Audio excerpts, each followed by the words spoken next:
আসসালামু আলাইকুম বন্ধুরা, আশা করি আপনারা সবাই ভালো আছেন। নতুন আরেকটা ভিডিওতে আপনাদের সবাইকে স্বাগত জানাচ্ছি। প্রবাসীরা অনেকেই প্রশ্ন করেন যে ভাই, আমরা সৌদি আরবে বিভিন্ন কারণবশত ছিলাম, এখন বাংলাদেশে অবস্থান করতেছি, নতুন কোনো ভিসা দিয়ে আমরা আসতে পারবো কিনা। 10 ক্যাটাগরির প্রবাসী রয়েছেন, আপনারা সৌদি আরবে আর কোনো সময় আসতে পারবেন না। সেই সম্পর্কে আজকের এই ভিডিওতে আমি আপনাদেরকে তথ্য দেওয়ার চেষ্টা করব। ভিসা নেওয়ার আগে আপনার তথ্যর সাথে মিল রয়েছে কিনা এগুলো যাচাই বাছাই করে দেখার চেষ্টা করবেন। কারণ আপনি যদি ভিসা নেন, নিয়ে ভিসা স্ট্যাম্পিং হলো, সব কিছু কমপ্লিট, সৌদি আরবেও চলে আসলেন, সৌদি আরবের যে বিমানবন্দর রয়েছে সেখান থেকেই কিন্তু আপনাকে আবার রিটার্ন ব্যাক করে দিবে। তাই আপনি যদি আপনার এই টাকা নষ্ট না করতে চান, 4-5 লাখ টাকা খরচ না করতে চান, তো সেক্ষেত্রে অবশ্যই আপনি একটা বিষয় জানা থাকা অত্যন্ত গুরুত্বপূর্ণ, যে আপনি কোন সিচুয়েশনে সৌদি আরব থেকে ত্যাগ করলে আর সৌদি আরবে ঢুকতে পারবেন না। এগুলো কিন্তু আপনার জন্য অত্যন্ত গুরুত্বপূর্ণ। তাই 10টা পয়েন্ট সম্পর্কে জানানোর চেষ্টা করব।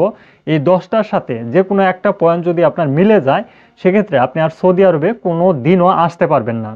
তো 1 নম্বরে যে পয়েন্টটার কথা বলবো তা হচ্ছে, হুরুপ থাকলে আপনি দেশে ফেরত আসতেন, সেক্ষেত্রে আপনার হুরুপ ছিল, আপনি আর সৌদি আরবে আসতে পারবেন না। দ্বিতীয় নাম্বারে আপনাকে এক্সিট দিয়েছিল, সময় মতো আপনি দেশে ফেরেননি, সেই ক্ষেত্রে আপনি আর নতুন কোনো ভিসাতে সৌদি আরবে আসতে পারবেন না। সেই এক্সিটটা যদি ক্যান্সেল না করে থাকেন, আপনাকে যদি পুলিশে আটক করে ফেলে, কিংবা আপনি যে কোনো মাধ্যম ধরে দেশে ফেরত আসেন, এক্সিটটা আগের যে এক্সিটটা ছিল সেই এক্সিটটা এক্সপায়ার করে ফেলেছিলেন, সেক্ষেত্রে সৌদি আরবে আর আসতে পারবেন না। 3 নম্বরে যে বিষয়টা বলবো, পুলিশি কোনো মামলা থাকলে, যেমন পানি বিক্রি করা, এরপর হচ্ছে সবজি বিক্রি করা, ভিক্ষার কোনো মামলা ইত্যাদি, এই মামলাগুলো থাকলে আপনি সৌদি আরবের ভিসাতে আসতে পারবেন না। 4 নাম্বার পয়েন্টে যেই কথাটা বলবো, অবশ্যই আপনারা এই পয়েন্টটা অবশ্যই মিলিয়ে নেওয়ার চেষ্টা করবেন। 4 নাম্বারে যে পয়েন্টটার কথা বলবো তা হচ্ছে, আপনারা যারা সৌদি আরবে অবস্থানরত প্রবাসী ছিলেন, আপনারা পুলিশের হাতে আটক হলে দেখা যাচ্ছে যে আপনাদেরকে ছবি ওঠায়, ছবি ওঠানোর পর আপনার যে সামনে একটা ব্ল্যাকবোর্ড দিয়ে দেয়, কিংবা যে কোনো একটা লেখা তারা লিখে দেয়, তো সেই ধরনের ছবি যদি আপনাদেরকে উঠিয়ে আটক করে তারপরে দেশে পাঠায়, সেক্ষেত্রেও কিন্তু আপনি সৌদি আরবে নতুন কোনো ভিসাতে আসতে পারবেন না।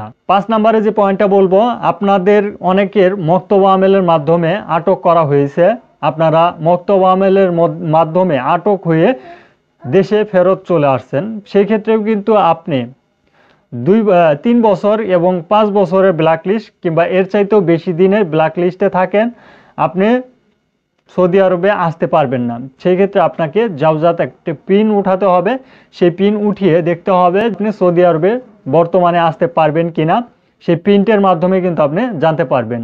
সেই পিন আমাদের মাধ্যমে আপনারা তুলতে পারবেন, কিংবা আপনাদের যদি কোনো ভাই ব্রাদার আত্মীয় স্বজন সৌদি আরবে থেকে থাকে, তাদের মাধ্যমে কিন্তু ওই এয়ারপোর্ট পিনটা আপনি উঠাতে পারবেন, যে আপনাকে কোন ধরনের সিচুয়েশনে রেখেছে, আপনি কি নতুন ভিসা আসতে পারবেন কি না পারবেন, সে বিষয়টা কিন্তু জানতে পারবেন সেই পিনের মাধ্যমে। 6 নম্বর পয়েন্টে যে কথা বলবো, আপনারা উমরা ভিসাতে সৌদি আরবে আসছিলেন, কিন্তু আপনারা কাজ করেছেন, সেই কাজের অবস্থায় আপনাদেরকে আটক করেছে, কিংবা সৌদি আরবে যেহেতু উমরার ভিসার বেশি টাইম থাকে না, সেই টাইম ওভার হয়ে গেছে, এখন পর্যন্ত আপনি সৌদি আরব ত্যাগ করেননি, সেই ক্ষেত্রে যদি কেউ আটক হয়ে যান, আপনি কিন্তু সৌদি আরবে আর কোনো দিন ঢুকতে পারবেন না। 7 নম্বরে, আপনাদের বর্ডার দিয়ে যদি কেউ সৌদি আরবে ঢুকে থাকেন, সেক্ষেত্রে বর্ডার দিয়ে ঢোকার পর আপনারা হয়তো কাজের উদ্দেশ্যেই ঢুকেছেন, সেই ক্ষেত্রে পুলিশ আটক করে ফেলেছে, আটক করে সফর জেলের মাধ্যমে আপনাদেরকে দেশে পাঠিয়ে দিয়েছে। এ ধরনের প্রবাসী যদি আপনি হন, আপনি আর কোনো দিনও সৌদি আরবে কোনো ভিসাতেই আসতে পারবেন না।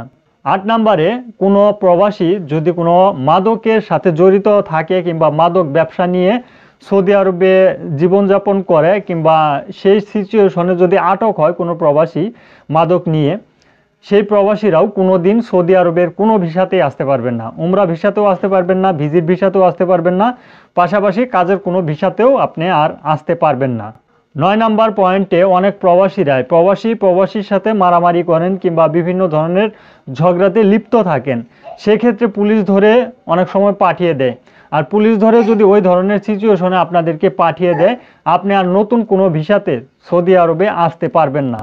10 নাম্বার এবং সর্বশেষ যে পয়েন্টটার কথা বলবো, কাউকে যদি কোনো প্রবাসীদেরকে যদি দেশে পাঠানোর সময় ফিঙ্গার নিয়ে 600 সিরিয়াল এবং 900 সিরিয়ালের কোনো মামলা দেয়, সেই ক্ষেত্রেও কিন্তু আপনি আর সৌদি আরবে আসতে পারবেন না। যে 10টা পয়েন্টের কথা বললাম, এই 10টা পয়েন্টের মধ্যে যে কোনো একটা পয়েন্ট যদি আপনার থাকে, যে কোনো একটা সমস্যা যদি আপনার থাকে, আপনি সৌদি আরবের ভিসা নেওয়ার ক্ষেত্রে আপনার যেই এয়ারপোর্ট পিন রয়েছে সেই পিনটা তুলে আপনাদেরকে অবশ্যই নিজেরাই দেখতে হবে যে অ্যাকচুয়াল আপনি আসতে পারবেন কিনা। তারপরে কিন্তু ভিসা নেওয়ার সিদ্ধান্ত নেওয়ার চেষ্টা করবেন। নয়তোবা আপনার যেই টাকাটা আপনি ভিসার ক্ষেত্রে ইনভেস্ট করবেন সেই টাকাটা কিন্তু আপনার নষ্ট হয়ে যাওয়ার সম্ভাবনা থাকে। আপনারা অযথা কোনো পার্টির কথাবার্তা শুনে কিংবা কোনো দালাল কিংবা এজেন্সির কথাবার্তা শুনে এই ধরনের সিচুয়েশনে থাকলে ভিসা নেওয়ার চেষ্টা করবেন না। বিপদ কিন্তু আপনার হবে, সেই দালাল কিংবা এজেন্সির হবে না। তারা কিন্তু আপনাকে অবশ্যই ভিসা দিবে। এখন আপনি যদি সৌদি আরবে না ঢুকতে পারেন আপনার আগের সমস্যার কারণে, সেই দায়ভার কিন্তু কেউ নিবে না। সেজন্য অবশ্যই কেয়ারফুল এবং সতর্কতা অবলম্বন করে থাকার চেষ্টা করবেন। আজকের ভিডিওটি এ পর্যন্তই। ভিডিওটি অবশ্যই শেয়ার করে দিবেন, কারণ এই গুরুত্বপূর্ণ তথ্যগুলো অনেক প্রবাসীর জানা অত্যন্ত গুরুত্বপূর্ণ হয়ে যায়। অনেককে জিজ্ঞাসা করে কিন্তু আসলে তথ্য খুঁজে পায় না। সেই জন্য আপনারা ভিডিওটি শেয়ার করে দিলে তারা অবশ্যই উপকৃত হবে এবং জানতে পারবে। আর আজকের ভিডিওটি এ পর্যন্তই। ধন্যবাদ সবাইকে। সালামু আলাইকুম।